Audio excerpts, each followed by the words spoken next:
Hi, I'm James from Wyrestorm, and we're here at our booth at ISE 2020, where we're showing our full range of HDBaseT signal extension solutions.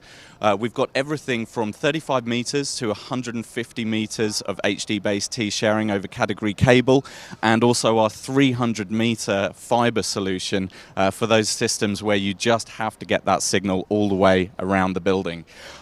We're also showing our new range of active fiber cables. We've got both fixed head and detachable head versions to help pull through trunking if needed.